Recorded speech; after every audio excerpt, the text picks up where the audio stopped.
Halo semuanya, Assalamualaikum warahmatullahi wabarakatuh. Selamat malam dan salam sejahtera buat kita semuanya ya. Teman-teman, sebelumnya kami mohon maaf dulu atas keterlambatan meeting kita. Harusnya memang sudah dimulai dari semenjak pukul 19:30 waktu Indonesia Tengah atau waktu Gorontalo sekitarnya. Namun karena satu dan lain hal harus mundur sampai di pukul 19:55. Tapi kami berharap semoga keterlambatan ini tidak akan berpengaruh terhadap meeting kita malam hari ini. Dan pertama-tama kita panjatkan dulu puji syukur kehadirat Tuhan Yang Maha Esa karena atas berkat dan rahmat dari Tuhan kita semua diberikan kesempatan untuk bisa sama-sama bersuah melalui Zoom dalam rangka webinar series pertama kita bersama dengan Kak Adi yang bertajuk Succeeding AAS and Becoming a Combatant Scholarship Applicant. Semoga nanti dengan webinar ini bisa memberi manfaat buat kita semuanya. Dan seharusnya yang bertatap muka dengan teman-teman semuanya pada malam hari ini adalah founder kita, Kakak Fekar. Tapi karena beliau juga ada suatu pekerjaan yang sangat mendesak yang tidak bisa ditinggalkan, maka saya mewakili Kak Fekar untuk menyambut teman-teman semua di webinar series perdana kita malam hari ini. Saya mau terima kasih banyak buat teman-teman semuanya yang sudah meluangkan waktunya, memilih ya untuk ada di webinar perdana kita, dan buat narasumber kita juga Kak Adi Fitrah yang sudah mau berbagi ilmu dengan kita semuanya. Semoga apa yang Kak Adi bagi ke teman-teman semuanya nanti bisa bermanfaat di kemudian hari. Well teman-teman, langsung aja deh kita ke privilege ya. Sebagian besar teman-teman pasti baru mendengar apa sih itu privilege. Tapi buat teman-teman yang udah follow IG kita, media sosial kita, privilege.id, pasti udah sempat baca-baca ya, sedikit mengenai privilege. Nah, privilege, kita adalah sebuah yayasan bergerak di bidang pendidikan, dan baru banget kita berdiri, tepatnya pada Mei 2020 kemarin. Dengan satu tujuan, kita pengen agar pendidikan itu bisa dirasakan oleh orang-orang, semua orang, menjadi hak semua orang, dengan istimewa, terutama dalam bidang bahasa, dan terutama juga buat anak-anak yang tidak mampu. Jadi selain kita memberikan pelayanan berbasis pendidikan di bidang bahasa dan konsultasi pendidikan khususnya, kita juga pengen berkontribusi yang banyak untuk kesejahteraan pendidikan di Gorontalo. Semoga dengan privilege ini, apa yang kami cita-citakan itu bisa terwujud. Nah, privilege sendiri teman-teman, kita punya ada beberapa layanan yang akan kami sediakan buat teman-teman semuanya. Yang pertama adalah Daily Language and Education Consultation. Di sini adalah free services kami, di mana kalian bisa connect with us anytime. Jadi kalian bisa connect dengan kita kapanpun kalian mau. Di sini kalian bisa berdiskusi tentang masalah bahasa kalian, khususnya bahasa Inggris ya. Karena di sini kita untuk perdana kita start with English. Jadi buat teman-teman yang mungkin punya masalah dengan masalah bahasa Inggris bisa berkonsultasi dengan kita. Dan tentang education juga, tentang pendidikan. Jadi buat teman-teman yang pengen kayak tuh ngelanjutin studi tapi bingung, nah kira-kira gimana ya caranya, dan apakah gimana nih caranya bisa tembus scholarship kayak narasumber-narasumber kita, Kak Adi, AAS, LPDP, Fulbright, dan sebagainya. Nah, insya Allah kita bisa membantu teman-teman semuanya. Kemudian juga kita memberikan pelayanan dalam English Training Services, teman-teman. Di sini untuk English Training Services, terdiri dari English for Kids, kemudian juga nanti ada English Adults and Young, Intensive Speaking and Writing Training, and English Translation tentu saja. Dan kemudian juga ada English Proficiency Test Master Class, yaitu untuk tes TOEFL dan juga IELTS, di mana kemarin kita beberapa pekan yang lalu ya, tepatnya pada tanggal 15 sampai 21 Juni, kita menyelenggarakan online TOEFL simulation pertama kita, dan alhamdulillah diikuti oleh teman-teman dari seluruh Indonesia. Dan tidak sampai di situ saja teman-teman, setelah teman-teman bisa mengikuti online TOEFL simulation yang kami berikan, teman-teman bisa connect ke kita dan berdiskusi nih untuk minta review, kira-kira kita kurangnya di mana ya, terus gimana bisa meningkatkan skill dan lain sebagainya. Nah, kemudian juga ada soft skill development teman-teman.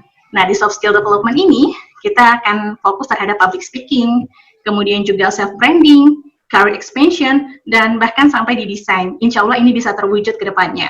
Dan ada juga yang terakhir, yang paling penting, Karena tadi sudah saya sampaikan sebelumnya, kita bukan hanya sekedar berbasis pelayanan pada pendidikan saja, tapi kita juga pengennya ada charity yang bisa membantu kesejahteraan pendidikan di Gorontalo, terutama buat anak-anak yang membutuhkan. Jadi semoga dengan privilege ini, kita bisa mencapai cita-cita besar kita itu, dan juga bisa berbagi manfaat kepada semuanya. Nggak usah lama-lama aja, karena mungkin teman-teman juga sudah mau ikut untuk webinar kali ini bersama dengan narasumber kita.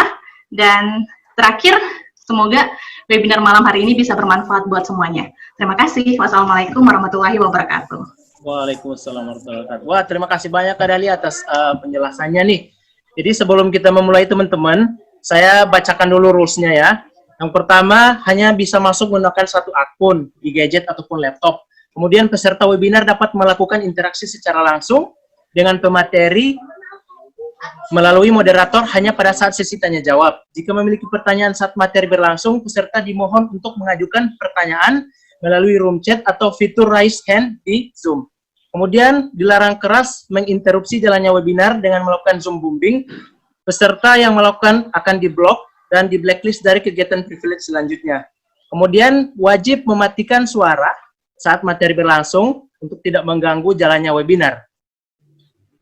Nah, di sini mungkin teman-teman ada yang udah menyiapkan aplikasi untuk melamar beasiswa Australian Award Scholarship, maupun yang nantinya buat teman-teman yang akan apply untuk tahun depan. Semoga apa yang kita dapatkan pada diskusi pada malam hari ini bisa membantu teman-teman sekalian untuk bisa mempersiapkan aplikasi AAS-nya sehingga bisa terpilih dan bisa berangkat studi untuk magister ke Australia. Amin ya rabbal alamin. So without any further ado, kami perkenalkan narasumber kece kita pada malam hari ini yang punya segudang prestasi baik di dalam maupun luar negeri. Yang saya sebut nama beliau Kak Adi Alfitra. Jadi Kak Adi ini teman-teman, beliau telah menempuh pendidikan S1 Bahasa Inggris di Universitas Negeri Makassar pada tahun 2017 sampai 2011. Kemudian beliau juga melanjutkan pendidikan S2 beliau di universitas yang sama pada tahun 2012 dan 2014. Kemudian sebagaimana judul pada malam hari ini, Australia Awards merupakan beasiswa yang sangat prestigius nih, yang sangat selektif dari pemerintah Australia untuk melanjutkan dual magister. Nah, Kak Adi ini berhasil lolos mendapatkan beasiswa AAS, magister, atau dia mengambil joint degree di University of New South Wales, Sydney, Australia, pada tahun 2017 sampai 2019, dengan gelar Master of Applied Linguistics and Master of Education in TESOL, in Teaching English to Speakers of Other Language. Selama menjadi mahasiswa S1, Kak Adi ini pernah beberapa kali mengikuti program pertukaran pemuda antar negara. Yang pertama, beliau pernah mengikuti PPAN di British Columbia, Kanada pada tahun 2014 sampai 2015. Jadi Kak Adi ini sekitar 5 bulan dia mengikuti program di Kanada. Kemudian beliau juga lolos salah satu program prestigius dari Amerika Serikat, yaitu YSEALI, Young Southeast Asian Leaders Initiative Program, di University of Nebraska di Omaha pada tahun 2015. Selain menerima beasiswa AAS juga, Kak Adi ini pernah mendapatkan beasiswa LPDP dan beasiswa Fulbright. Namun beliau memutuskan untuk mengambil beasiswa AAS ke Australia. Nah, tanpa berlama-lama, mari kita sambut pemateri kece kita pada malam hari ini, Kak Adi Alfitra. Untuk waktu dan tempat kami persilahkan, Kak.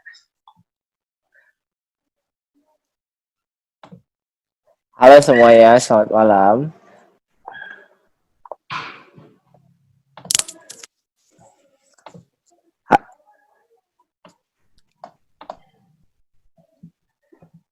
Tes, kedengaran nggak, Risa? Bisa, Kak. Kedengaran nggak? Mungkin teman-teman bisa chat di room box. Teman-teman bisa dengar? Oke, baik. Sekali lagi, Assalamualaikum warahmatullahi wabarakatuh. Selamat malam semuanya. Salam sejahtera untuk kita semua. um, uh, uh, kita semua berada dalam lindungannya dan hingga webinar ini selesai, begitupun ke depannya. Baik, jadi sekali lagi saya Adi. Malam hari ini saya ingin share kepada teman-teman sekalian tentang beasiswa AAS. Kayak gimana sih perjuangan saya untuk dapat beasiswa ini. Mudah-mudahan dengan sharing apa yang pernah saya lakukan untuk menempuh beasiswa ini, teman-teman juga insya Allah kedepannya bisa menjadi salah satu awardee dari beasiswa ini. Well, saya lulus beasiswa AAS tahun 2016 dan berangkat di tahun 2017. Jadi sebelum saya melanjutkan apa yang akan saya bahas di webinar kali ini, saya ingin memberikan gambaran umum tentang beasiswa ini. Jadi beasiswa AAS itu adalah beasiswa yang diberikan oleh pemerintah Australia melalui Department of Foreign Affairs and Trade atau DFAT kepada beberapa penduduk-penduduk di beberapa negara, salah satunya Indonesia. Nah, untuk Indonesia sendiri, beasiswa ini hanya tersedia untuk jalur pendidikan di tingkat master dan PhD atau doktoral.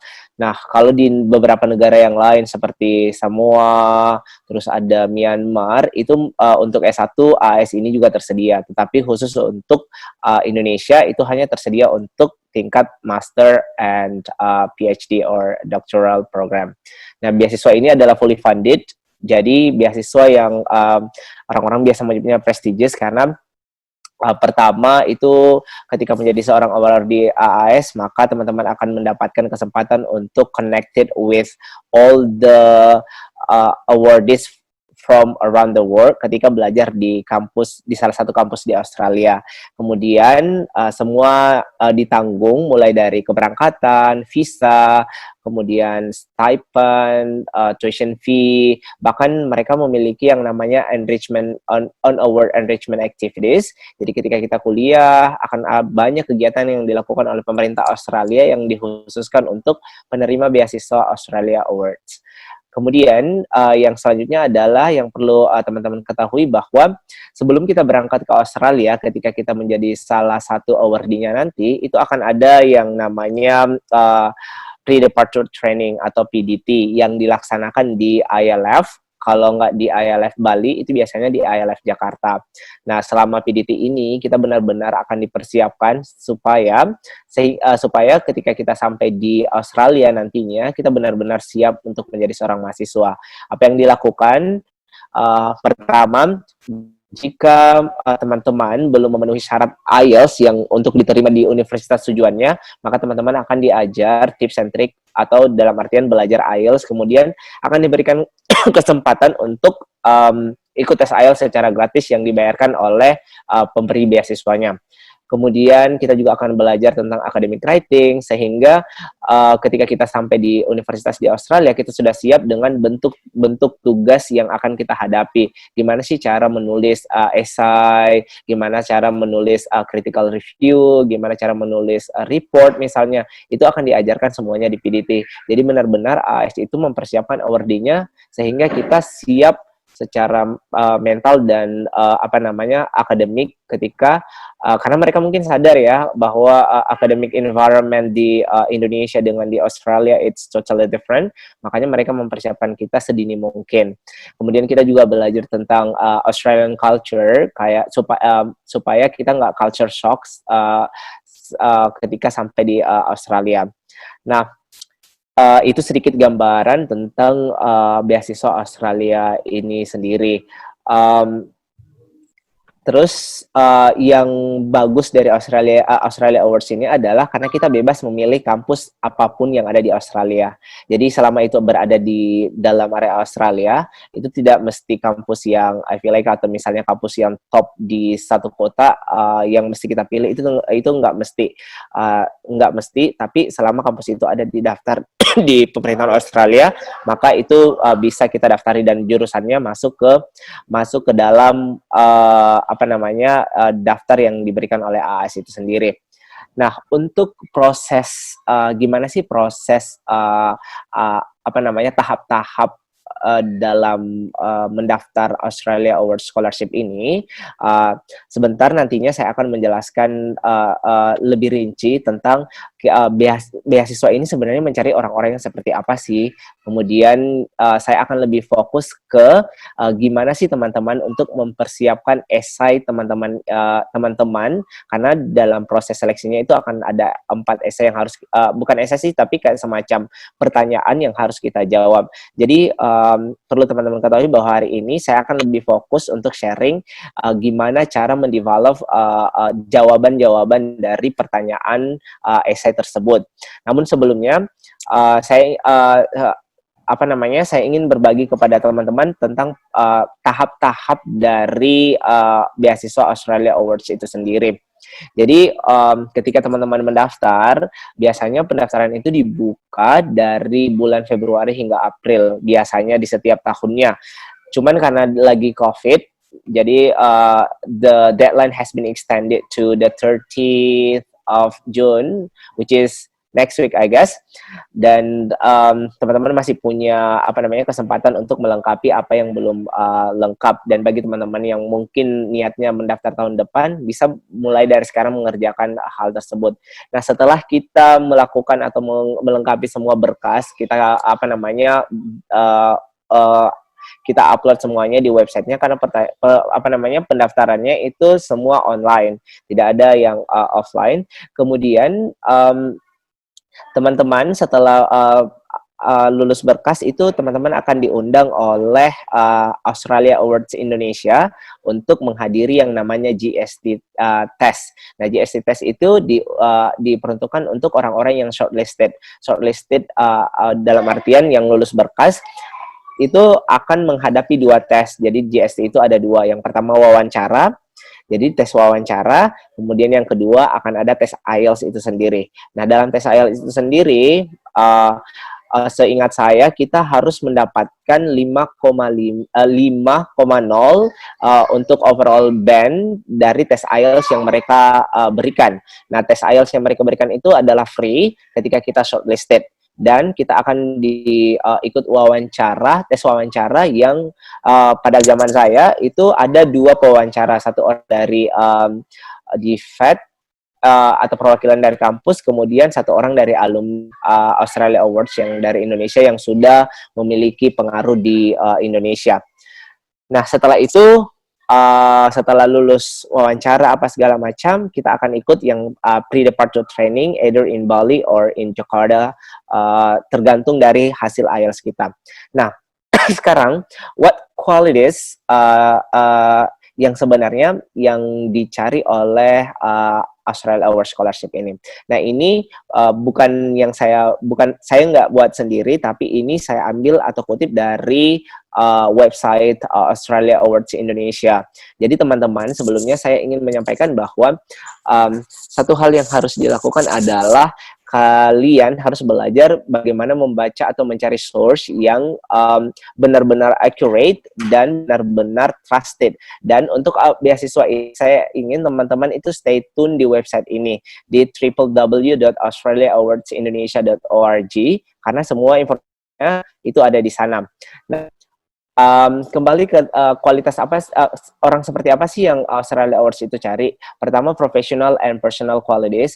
Jadi mungkin teman-teman sudah pernah baca bahwa Australia Awards itu mempersyaratkan pengalaman kerja selama 2 tahun, dan itu tidak mesti full time, it can be part time, it can be volunteering, as long as it's within 2 years.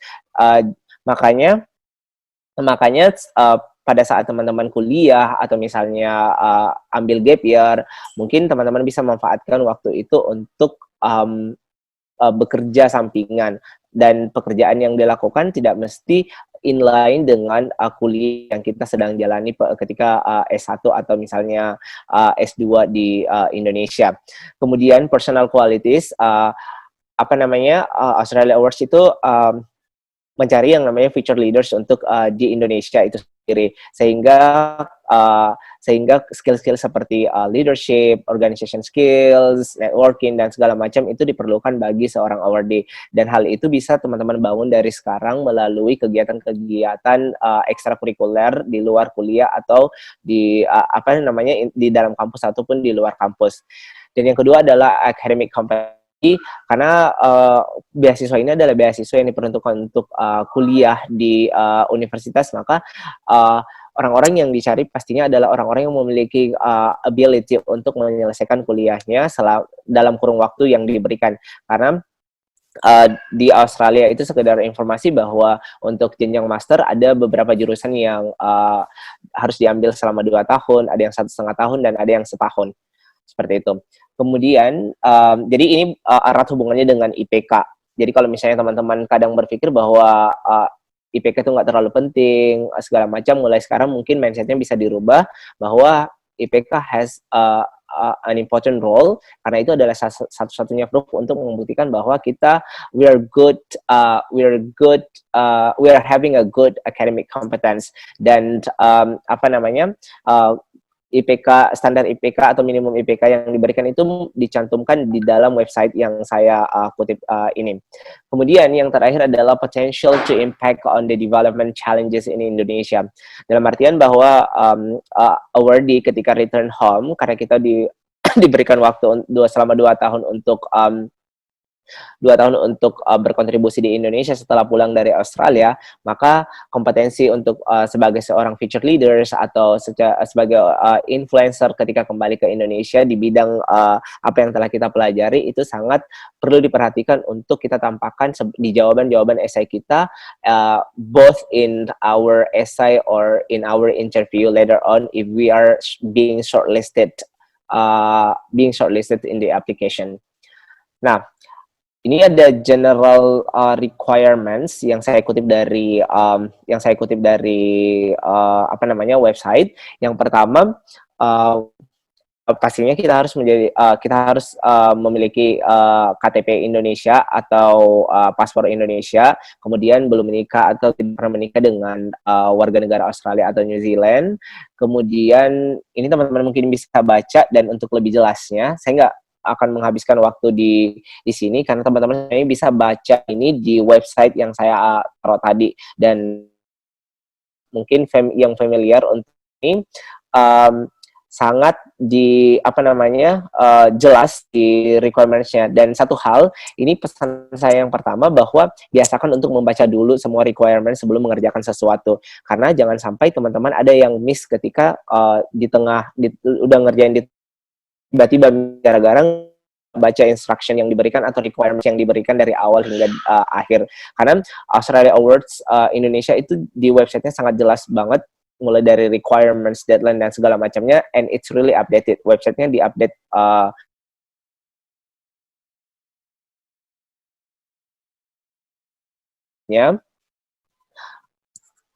Karissa di slide selanjutnya.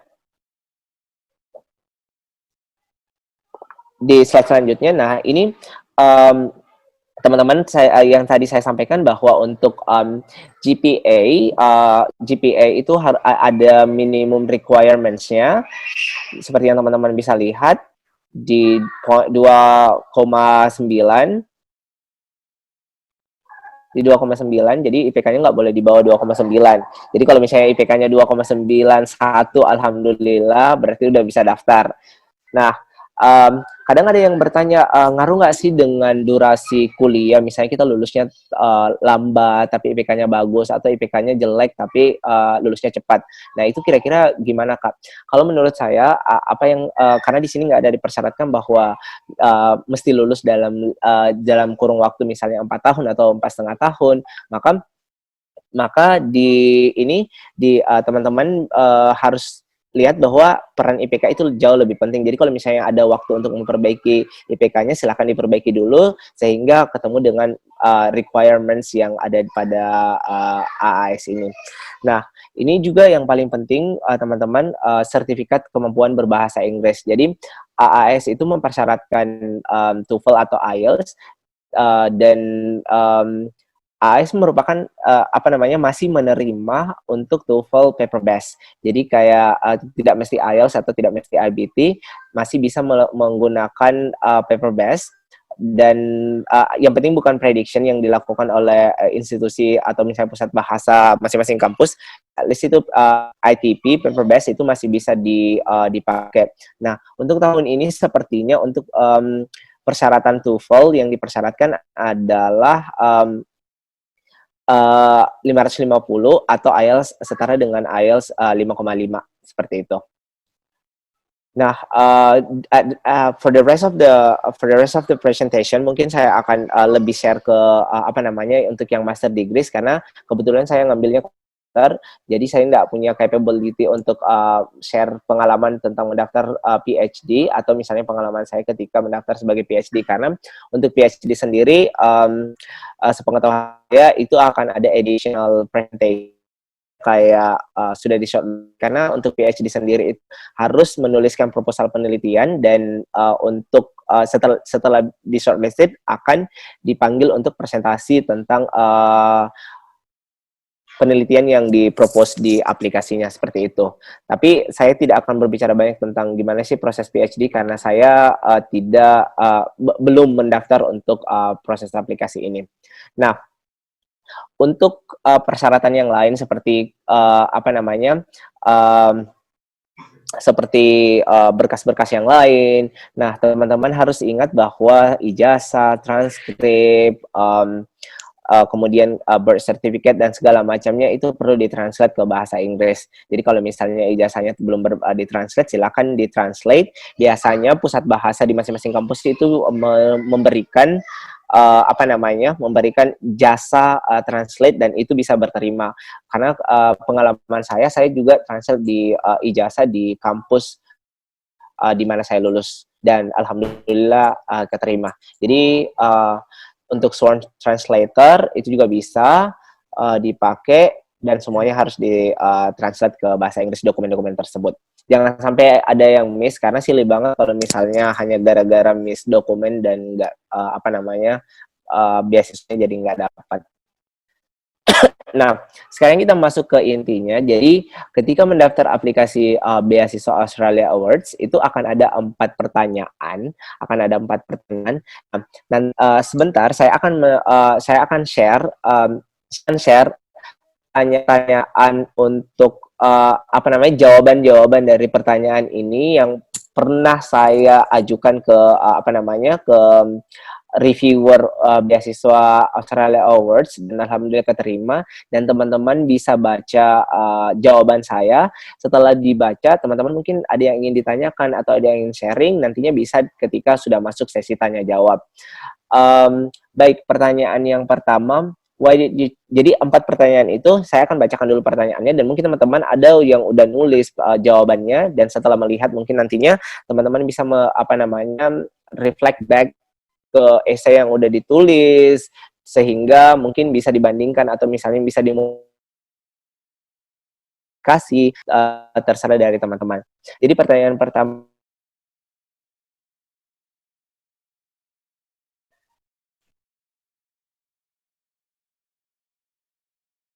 yang ditanyakan itu adalah why did you choose your proposed study and institution? Karisa, slide selanjutnya. Siap. How will the proposed study contribute to your career? Terus pertanyaan selanjutnya, have you contributed to solving a challenge and to implementing change or reform? Be specific and include what aspect of your leadership knowledge, skills, and practice considered. Be well established and effective, which people or organizations you work with to solve the problem, and what creative methods were used. Nah, pertanyaan-pertanyaan seperti ini teman-teman, ini kan ada banyak pertanyaannya.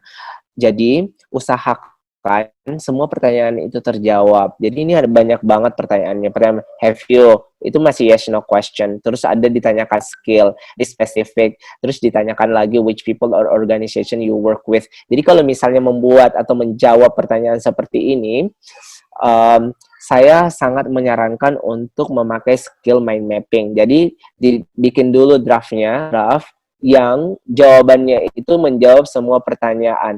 Nanti setelah buat draft dan melihat bahwa poin ini udah menjawab pertanyaan ini, poin ini udah menjawab pertanyaan ini, poin ini udah menjawab pertanyaan ini, baru dikembangkan pertanyaan tersebut sehingga ketika paragrafnya udah jadi, kita udah bisa track bahwa semua pertanyaan, karena ini pertanyaannya banyak dalam satu pertanyaan, semua pertanyaan itu udah terjawab sehingga kita nggak ngulang-ngulang bla bla bla bla bla bla bla tanpa drafting dulu, itu akan ngulang-ngulang karena misalnya udah jadi satu paragraf pertanyaan yang ini belum terjawab, pertanyaan ini belum terjawab, sehingga drafting atau buat mind mapping itu sangat penting dalam menjawab pertanyaan seperti ini. Kemudian pertanyaan keempat adalah sorry suara saya agak serak-serak, lagi pilek ya, sorry sekali. Terus yang terakhir itu adalah please give up to three practical example of how you intend knowledge, skills, connections you will gain from your scholarship. Possible tasks can be personal and professional, and list any possible constraints you think may prevent you from achieving. Nah, saya akan share jawaban saya untuk setiap pertanyaan yang teman-teman bisa baca. Sambil teman-teman baca, saya akan memberikan sedikit masukan apa yang telah saya lakukan dalam menulis jawaban-jawaban tersebut. Nah, teman-teman silahkan dibaca jawaban saya, dan di sesi tanya jawab saya sangat mengharapkan teman-teman untuk memberikan sharing tentang hal-hal yang teman-teman hadapi, kesulitan-kesulitan dalam menjawab esai ini. Karena menurut saya yang paling tersulit atau tersusah dalam aplikasi ini adalah esai ini, karena ini adalah empat hal yang harus dijawab dan punya batasan karakter. Ya, Arisa, slide selanjutnya.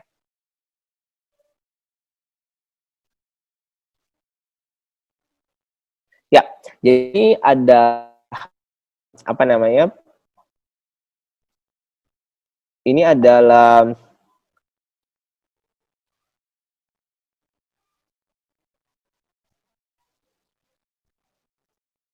Karisa.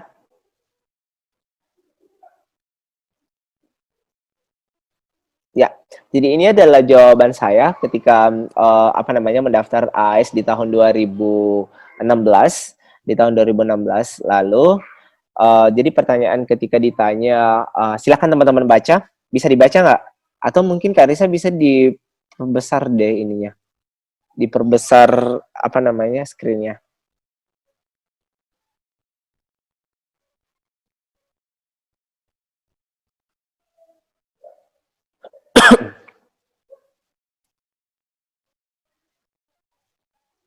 Bisa kebaca ya? Oke, bisa kebaca katanya itu. Ada Putu dan Gabriela yang bisa dibaca. Oke. Nah, silakan teman-teman baca. Sambil teman-teman baca, saya akan sedikit menambahkan kayak gimana sih cara menjawab pertanyaan ini. Nah, how did you choose your proposed course and institutions? Jadi ini basically kita ditanya kayak gimana sih cara kita memilih jurusan dan kampus yang ingin kita tuju. Seperti itu. Karena misalnya ya, semua kampus di Australia itu kan misalnya menawarkan jurusan yang ingin kita pelajari. Jadi sedikit berbagi bahwa ketika saya mendaftar untuk AAS pada saat itu, saya mendaftar ke Monash University di Melbourne, tapi setelah ikut PDT dan Exhibition Week information session dari kampus-kampus yang ada di Australia, di Bali pada saat itu, saya berubah pikiran untuk ke UNSW. Jadi sekedar informasi bahwa AS itu masih memberikan kita kesempatan untuk berpindah kampus setelah kita lulus. Nah, apa yang saya katakan di essay saya di sini bahwa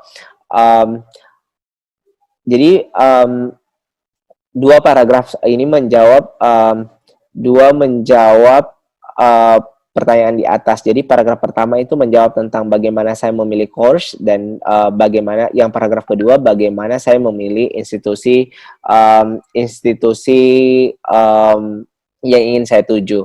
Nah, di beberapa alasan. Di alasan pertama untuk course itu saya mengemukakan alasan relevansi antara apa yang saya pelajari ketika saya S1 dengan jurusan yang ingin saya tempuh. Kemudian saya mengatakan bahwa saya sudah melakukan pre-research tentang lecturers experience, achievement, vision, and performance.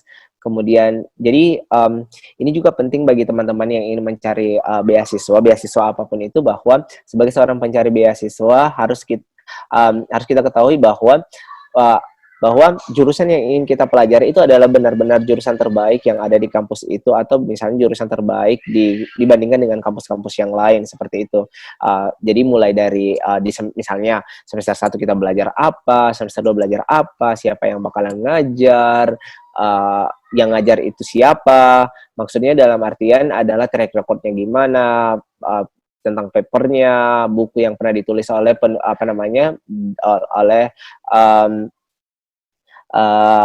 ini.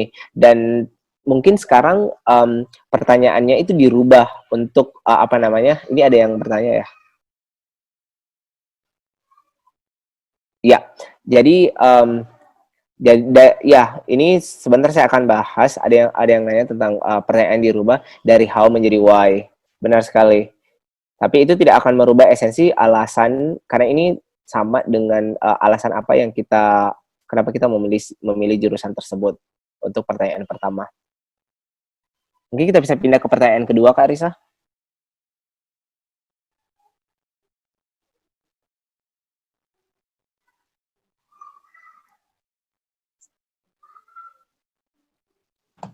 Kak Adi? Ya. Lanjut, Kak Adi. Ya, pertanyaan kedua, Kak. Siap. Nah, untuk di pertanyaan kedua. Halo, Pak. Halo? Ya, halo. Kedengaran nggak? Bisa, Kak. Oke. Di pertanyaan kedua. Bentar ya. Di pertanyaan kedua, how will the proposed study contribute to your career? Jadi ini ada hubungannya dengan kira-kira apa yang akan kita pelajari, bagaimana kita mengkoneksikan apa yang kita pelajari dengan future menggeluti saat ini. Itu saya ingin mengambil other languages. Nah,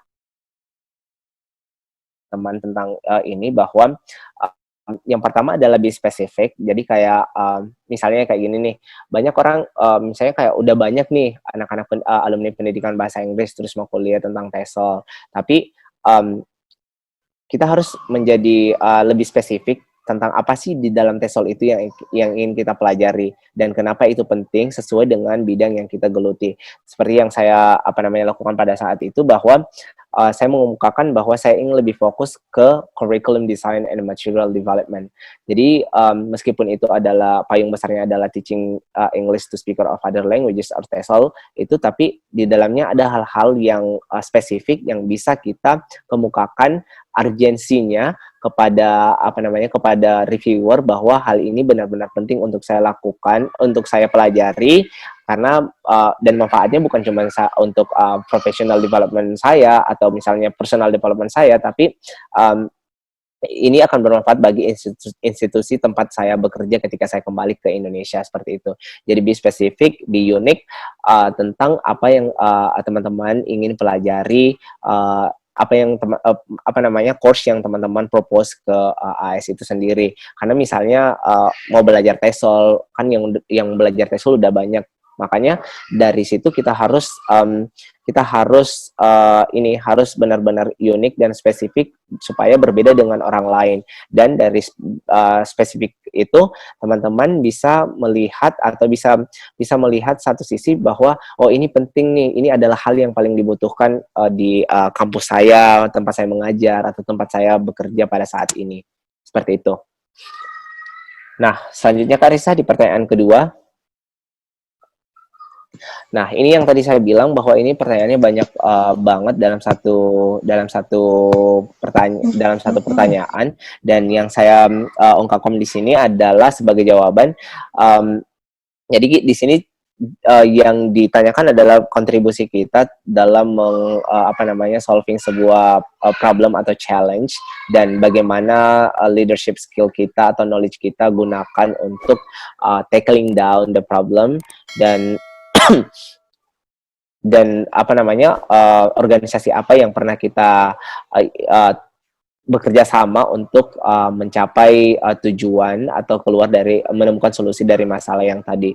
Jadi metode pengembangan dari paragraf ini itu seperti problem solution. Jadi kayak teman-teman memberikan gambar di awal, memberikan gambaran dulu problem apa yang terjadi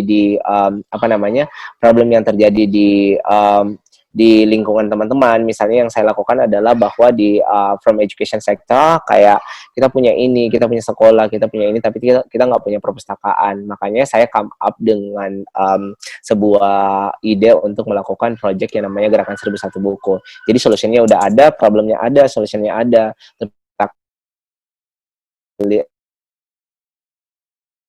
Misalnya saya menginform atau kerjasama dengan desa. Jadi ini udah terjawab bahwa organisasi atau orang-orang yang saya temani bekerja sama adalah institusi desa yang ada di tempat saya bernaung pada saat itu, dan bagaimana saya menginfluence teman-teman saya untuk bergabung sebagai volunteer dalam gerakan yang saya buat. Itu sudah menjawab pertanyaan how I use my leadership knowledge or skills and practice that I consider to be well established and effective pada saat itu. Jadi metodenya seperti problem solution ya. Jadi come up dengan problem, terus solutionnya apa, dan setelah itu bukan selesai solusi, tapi what's the outcomes after you give the solution. Seperti itu. Pertanyaan selanjutnya, Kak Risa. Nah, di pertanyaan terakhir itu adalah give 3 practical example of how you intend to use knowledge, skills, and connections you will gain from your scholarship. Possible task can be personal or professional. Dan yang terakhir kita diminta untuk melis kira-kira hal-hal apa sih yang bisa menjadi penghalang untuk melakukan task-task tersebut. Jadi ini ada beberapa task yang saya yang saya list, bahwa realistic example itu karena kebetulan saya area-nya adalah teaching, maka saya akan adopt teaching style dari lecturer yang menjadi dosen saya pada saat itu ketika saya kembali ke Indonesia dan mengajar di Indonesia, conducting more research to develop theory of teaching English as a foreign language to fit the current English curriculum in Indonesia. Jadi kayak hal-hal yang praktikal yang saya pelajari di Australia dan bakal saya implementasikan ketika kembali ke Indonesia. Nah, teman-teman silakan mungkin mulai dari sekarang berpikir kira-kira makanya tadi saya mengatakan bahwa ada bagusnya ketika mencari purpose tadi itu teman-teman sudah tahu bahwa di semester ini belajar ini, sehingga itu akan memberikan additional answer untuk pertanyaan ini, bahwa teman-teman akan belajar tentang research, belajar tentang teaching English, misalnya kalau misalnya area-nya di teaching, maka itu bisa menjadi additional answer di sini. Kemudian saya menambahkan jawaban the possible constraints yang mungkin saya hadapi untuk mencapai task tersebut adalah misalnya kayak government, support from the government and the institutions. Saya nggak elaborate more karena kita cuma diminta untuk ngelis. Jadi biasakan untuk menjawab pertanyaan sesuai dengan instructions yang diberikan. If they ask you to list, so just list it. If they ask you to elaborate, so please provide the elaboration. Nah, sayang sekali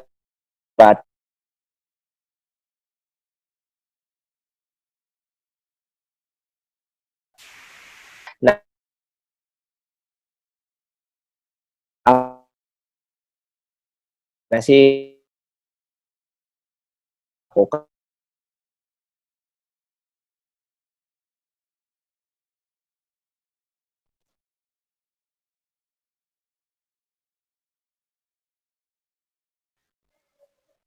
Karisa, slide selanjutnya, Kak. Nah, ini ada beberapa general tips dari saya. Yang pertama adalah find the accurate information about the scholarship. Jadi, seperti yang saya bilang di awal bahwa Australia Awards itu memberikan mereka punya website yaitu www.australiaawardsindonesia.org. Teman-teman silakan baca semua informasinya di sana, dan everything is crystal clear there. mulai dari awal proses seleksinya sampai tahap akhir. Kemudian ini yang paling penting nih, banyak banget anak-anak yang selalu jadi deadlineer. Nah, menjadi deadlineer itu apa namanya?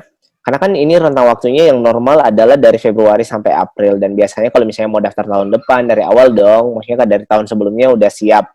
Nah, kenapa saya tidak menyarankan deadlineer menjadi deadlineer? Karena pertama, kalau teman-teman apa namanya, ini sudah deadline minggu depan, itu sudah tidak punya waktu lagi untuk mereview esai yang udah ditulis, form yang udah diisi. Ini ada hubungannya dengan bagaimana supaya kita bisa mengimpress orang-orang yang membaca esai kita, sehingga mereka bisa apa namanya, menerima kita atau percaya bahwa apa yang kita katakan itu benar-benar benar, dan ini butuh untuk di-upload sehingga bisa diterima. Dan yang kedua adalah biasanya ini apa namanya, teman-teman harus perhatikan kalau misalnya deadline itu tanggal 30, hati-hati untuk mengupload atau menyelesaikan aplikasinya di tanggal-tanggal 28, 29, 30, karena biasanya di tanggal-tanggal itu adalah tanggal-tanggal krusial dan biasanya servernya itu jadi down, sehingga teman-teman tidak bisa menyelesaikan aplikasi pada saat itu.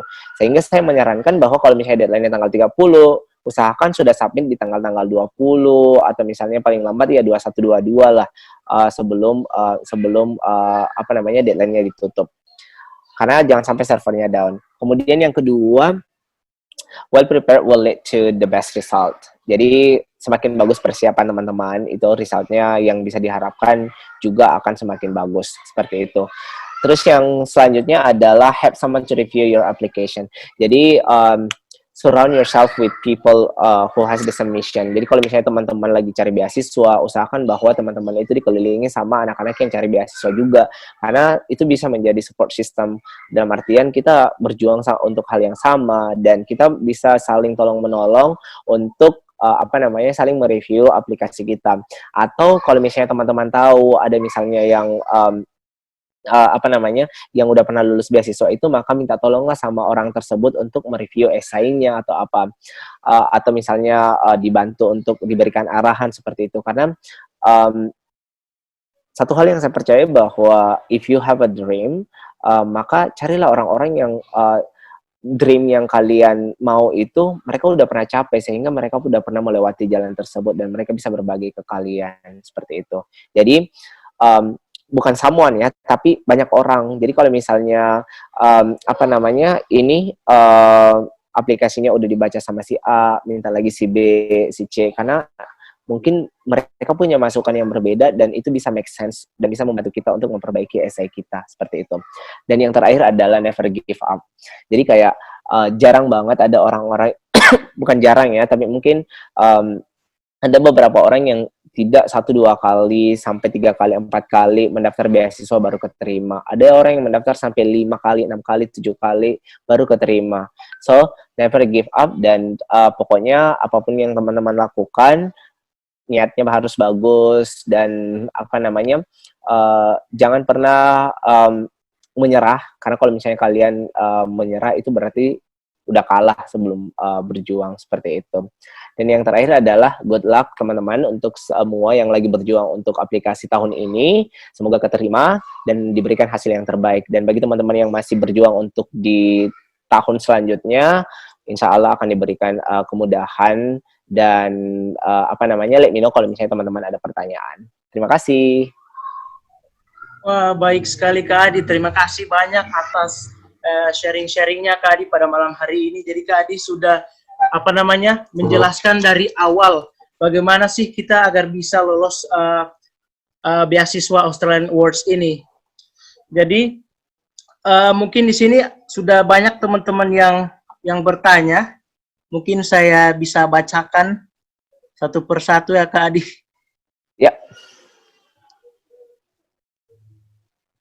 Oke Kak, yang pertanyaan pertama dari Dewi Purnamasari. Kak, izin bertanya, apakah dalam memprioritaskan jurusan ada strateginya seperti pilihan kedua harus lebih rendah levelnya? Jadi apa namanya mendaftar kuliah di Australia apa namanya untuk jenjang master ini itu tidak sama dengan SNPTN ya.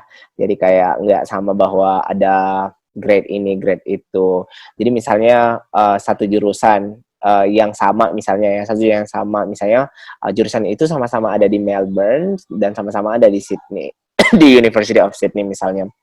Nah, gimana cara memilihnya itu tergantung dari teman-teman. Bisa saja misalnya rankingnya misalnya University of Melbourne itu lebih tinggi dibandingkan University of Sydney. Nah, tapi saya meminta bahwa teman-teman ketika mau memilih satu jurusan, lihat bahwa gimana course structure-nya, siapa yang akan ngajar, ini dan itu, karena ranking universitas itu tidak menjamin bahwa ranking di jurusan yang ingin kita ambil itu lebih bagus.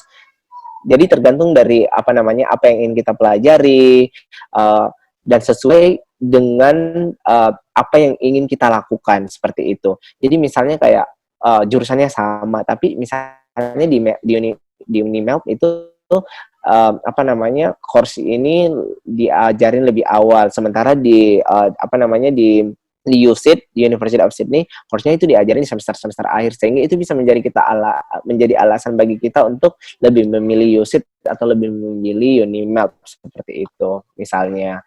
Jadi bukan karena rankingnya atau apanya, karena dimanapun teman-teman mau kuliah, yang penting itu di Australia akan menerima seperti itu.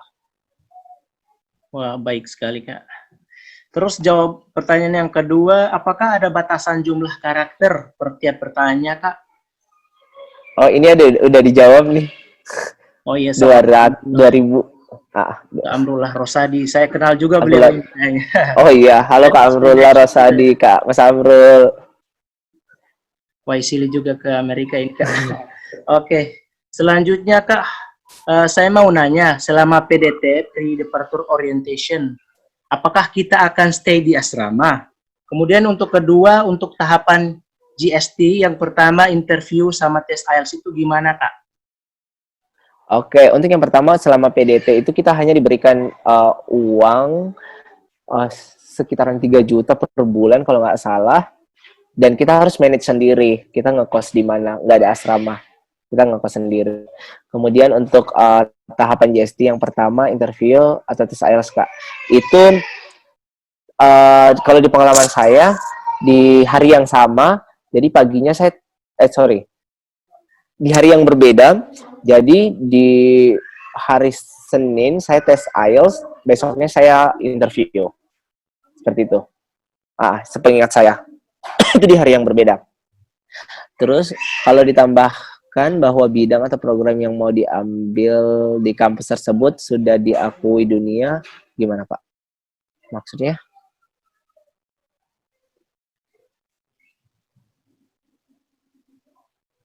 Yang pertanyaan ketiga mungkin maksudnya kalau misalnya kampus tersebut sudah diakui dunia gimana Kak?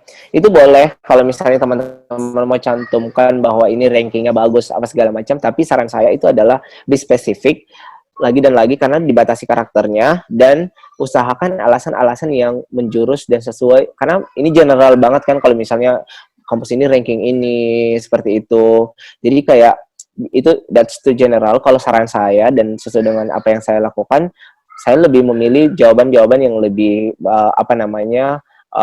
spesifik yang tidak terlalu banyak orang pakai seperti itu. Baik Kak, kemudian ini Kak dari Kak Afifatul Hasanah.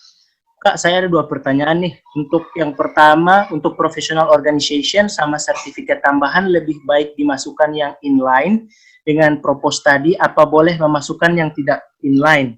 Mungkin Kak Adi bisa jawab satu-satu dulu Kak. Oke. Mungkin akan lebih bagus dimasukkan inline, itu dimasukin aja yang yang professional organization, tapi kalian list sesuai dengan tahun, dari tahun yang the most current sampai yang paling lama seperti itu. Karena saya juga kebetulan pengalaman saya kan di basicnya di education, tapi professional organization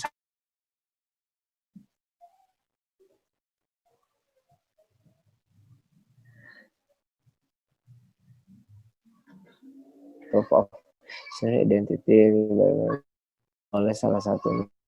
Nah, ada beberapa sertifikat atau saya memasukkan dua-duanya karena kebetulan dua-duanya ada, cuman di situ kan optional ya salah satunya. Kalau birth certificate yang ada ya birth certificate aja. Kalau misalnya yang ada paspor ya paspor aja. Seperti itu, Kak. Oke, kemudian yang pertanyaan kedua, Kak, di Oasis tertulis bagian documentary evidence, itu ada instruction proof of citizenship atau identity, contohnya birth certificate atau paspor. Yang ini maksudnya boleh salah satu atau harus keduanya, Kak?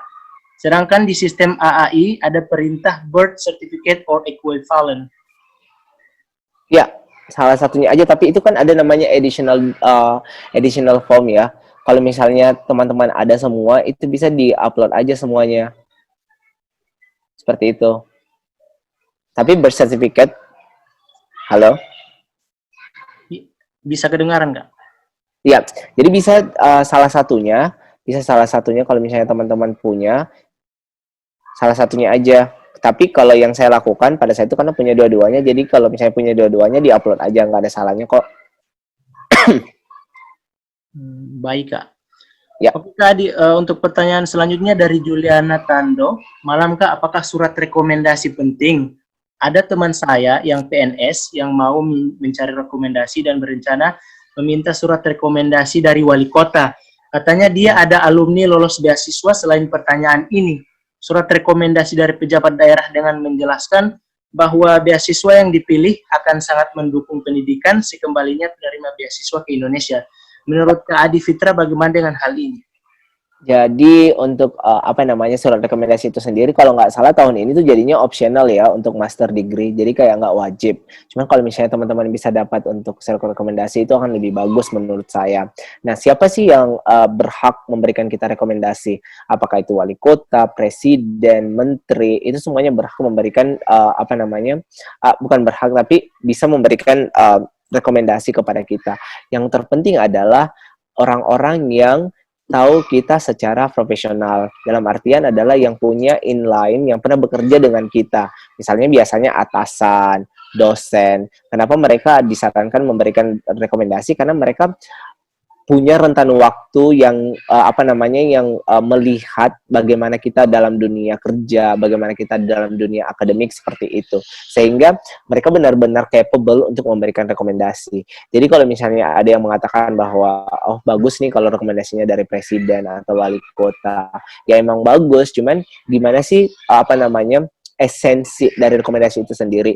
Karena esensi dari rekomendasi itu sendiri adalah menjelaskan bahwa orang yang saya rekomendasikan ini benar-benar worth it untuk mendapatkan beasiswa tersebut karena dia benar-benar memiliki skill atau ability yang akan berkontribusi secara signifikan setelah dia kembali dari kuliahnya di Australia. Dan proof yang bisa dia berikan adalah misalnya dia dosen kita bisa mengatakan bahwa dosen kita capable untuk mengatakan bahwa selama kuliah dia tugasnya tepat waktu, nilainya bagus, atau misalnya atasan kita dia bisa mengatakan bahwa performance kita ini secara dalam dunia kerja seperti itu. Jadi intinya adalah orang yang punya hubungan dengan kita dan tahu dan bisa memberikan gambaran secara signifikan kepada reviewer nantinya ketika membaca surat rekomendasi tersebut. Jadi bukan masalah punya jawatan atau enggak, tapi bagaimana orang itu benar-benar inline dengan kita. Maksudnya kayak punya sesuatu connect yang secara langsung dengan kita dan bisa mengevaluasi tentang performance kita seperti itu, Riza. Oke, baik. Terima kasih, Kak Adi. Kemudian ada juga pertanyaan selanjutnya dari Rahmat Rifai. Kalau untuk yang belum ada pengalaman kerja, fresh graduate, apakah pengalaman selama KKN bisa dimasukkan untuk menjawab pertanyaan nomor 3, Kak?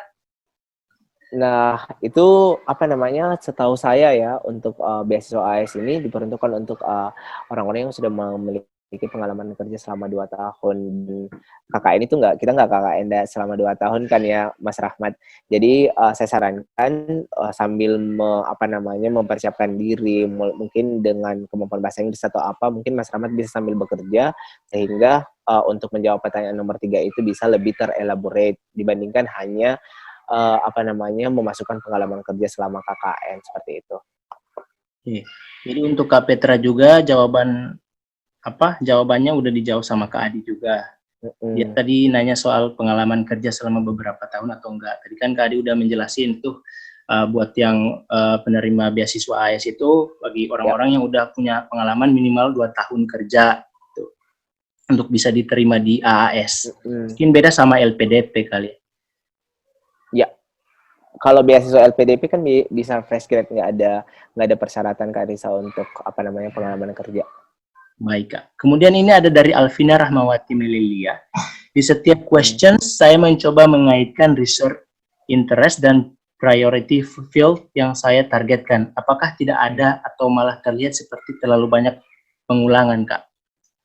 Jadi usahakan untuk menjawab pertanyaan sesuai dengan apa yang ditanyakan, nggak mesti dengan mengulang, karena itu kan menjadi repetition apa yang ingin kita kerjakan nantinya ya.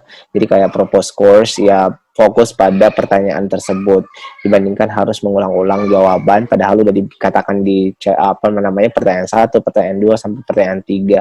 Misalnya di pertanyaan keempat terakhir itu sudah tidak ada lagi hubungannya dengan apa yang akan jurusan apa yang akan kita pilih, tapi lebih ke kayak pengaplikasian ilmu setelah kita kembali ke Indonesia, seperti itu. Baik. Kemudian ini ada juga dari pertanyaan dari Nurtria. Kak mau nanya, kalau sudah dapat LOA, Letter of Acceptance, unconditional, apakah menjadi nilai plus? Apakah kita perlu lampirkan itu di aplikasi kita atau enggak? Untuk itu saya kurang tahu, tapi untuk AS sendiri itu tidak dipersyaratkan bahwa kita harus menerima LOA dari kampus di Australia. Kalau misalnya ada, itu mungkin bisa disampaikan ke AIS setelah lulus bahwa kita sudah diterima di kampus ini dan itu menjadi kampus tujuan kita, seperti itu. Tapi itu bukan syarat bahwa kita harus memegang yang namanya LOA.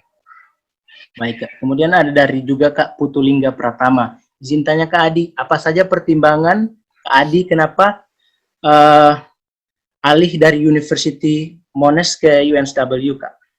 Oke, jadi pertanyaannya Jadi jawaban saya pertama, saya bisa double degree di UNSW, saya bisa kuliah dalam 2 tahun dan mendapatkan 2 gelar, belajar 2 hal yang berbeda, seperti itu. Itu aja sih. Basically UNSW dan Monash sama aja, cuman kalau di Monash saya cuma belajar 1 hal, sedangkan di UNSW saya bisa belajar 2 hal selama 2 tahun. Oke. Ini juga ada pertanyaan Kak. Saya baca di leaflet AAS Indonesia, kalau ada 3 bidang prioritas area studi. Apakah priority areas of study itu berdasarkan program studi yang akan diambil atau bisa dinilai dari bidang pekerjaan yang sedang dan akan kita geluti nantinya? Itu sesuai dengan kuliah yang akan kita ambil, jurusan yang akan kita ambil. Oke Kak. Ya. Ini udah pertanyaan lagi Kak. Ini udah ya, pertanyaan yang satu ini udah dijawab. Apakah birth certificate yang sudah bilingual perlu dilegalisir lagi? Jika iya, dan dokumen ini dilegalisir oleh lembaga yang mengeluarkan tidak tertulis this is a certified true copy, apakah akan jadi masalah nanti? Sebenarnya ini di handbook Indonesia tertulis tidak perlu dilegalisir. Ya, saya melakukan hal yang sama. Jadi kebetulan karena sertifikat yang lama saya itu udah hilang, ya makanya saya bikin baru dan itu udah bilingual, disertified sama yang mengeluarkan catatan sipil, dan itu yang saya upload dan alhamdulillah keterima. Jadi bisa dilakukan hal yang sama kok. Jadi nggak usah ditranslate lagi atau disertified oleh institusi lain, cukup kok.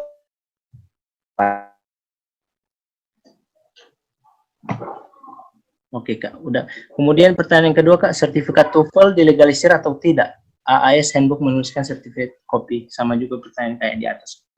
Iya. Jadi sama institusi yang mengeluarkan ya. Iya.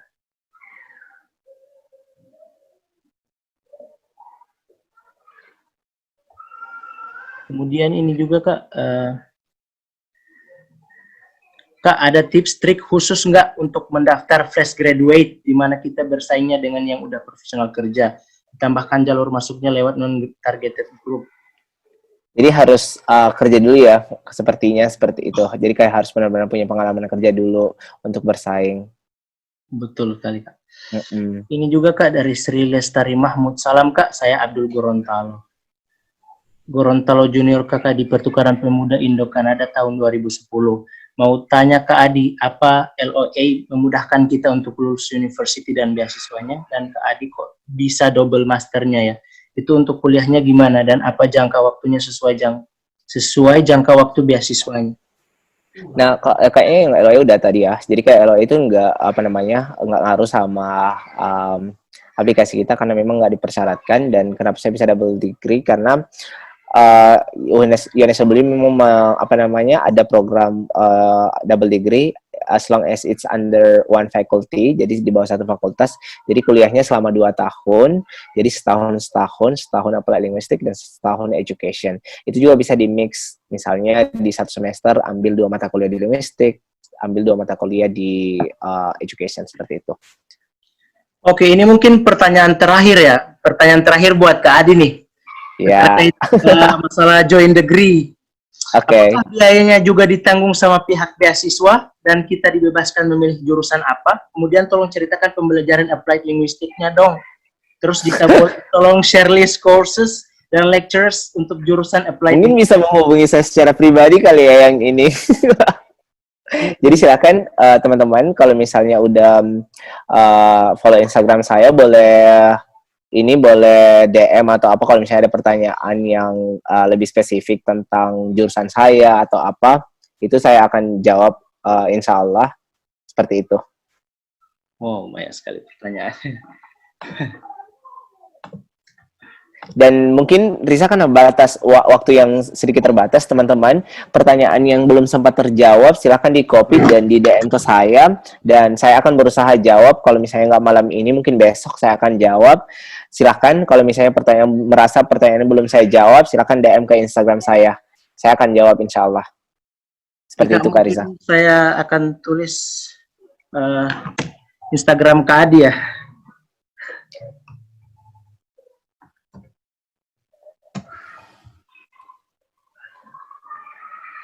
Iya, kayak. Ya. Baik. Jadi ini teman-teman sekalian, Instagramnya Kak Adi, mungkin ada beberapa pertanyaan yang nggak sempat dijawab karena kita keterbatasan waktu. Iya. Teman-teman sekalian bisa langsung DM Kak Adi Alfitra, nanti beliau akan membalas pertanyaan-pertanyaan teman-teman sekalian. Yep. Nah, terima kasih banyak buat Kak Adi atas sharing-sharing informasi tentang beasiswa Australian Awards. Mungkin ada sepatah 2 kata dari teman-teman di sini buat mengatakan terima kasih buat Kak Adi.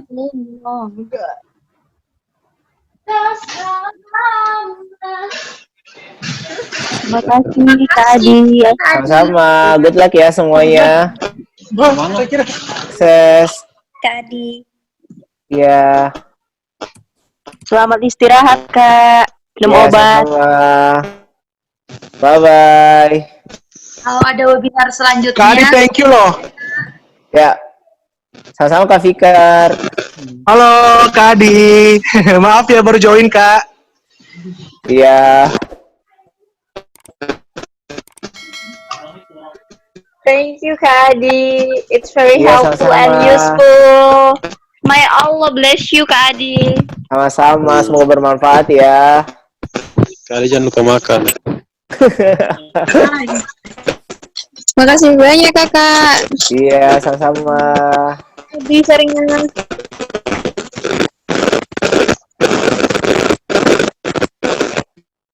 Oh iya.